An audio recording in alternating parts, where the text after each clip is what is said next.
Hello বন্ধুরা, দেখো আমি কি বানাচ্ছি বাচ্চাদের মতন। মেয়ে বলছে মা বানিয়ে দাও।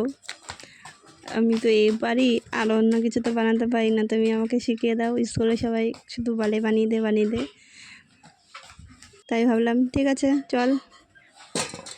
এটা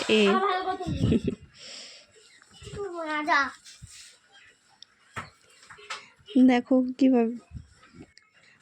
কিভাবে বানাই,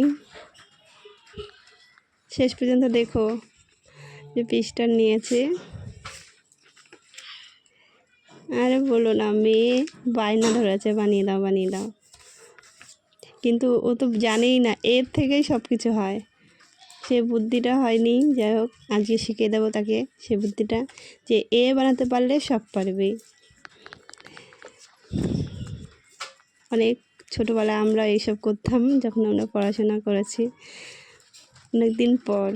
আর কি করব বলো, বাইরে বৃষ্টি, ঘরের মধ্যে বসে থাকতে থাকতে আর ভালো লাগছে না। কখন যে বেরোবো, কালকে যাওয়া ভাবলাম, বৃষ্টিটা কমে গেছে, কিন্তু না, আবার শুরু। যাই হোক, দেখো তোমরা কি করে করছি।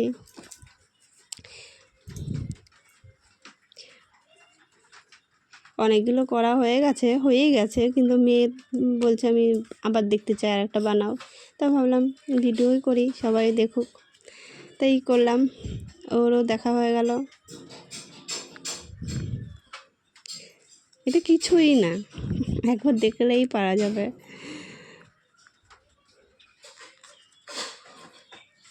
বাচ্চা হয়ে গেছে আমি মেয়ের সাথে থাকতে থাকতে। যাই হোক, দেখো প্রথম বানাবো।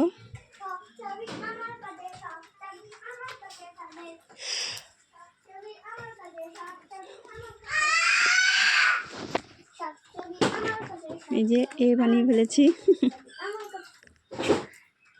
এবার এর থেকে কি বলো তো, কি বানাবো এর থেকে বলো তো।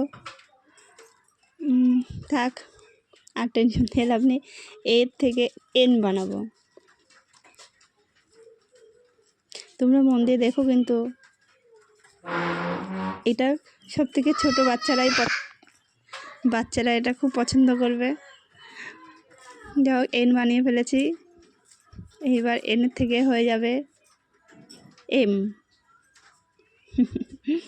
এর থেকে দেখো 3টে জিনিস হয়ে গেল। তোমাদের কেমন লেগেছে কমেন্টে জানিও।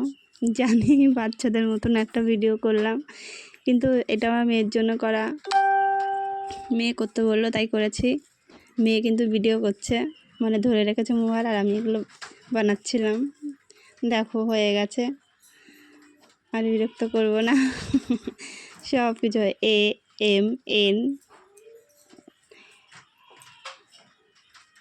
এমটা দুটো হয়ে গেছে। প্রথমে বলেছিলাম যে বানানো হয়ে গেছিলো, পরে মেয়ের জন্য আবার বানাতে হলো, দেখেছো।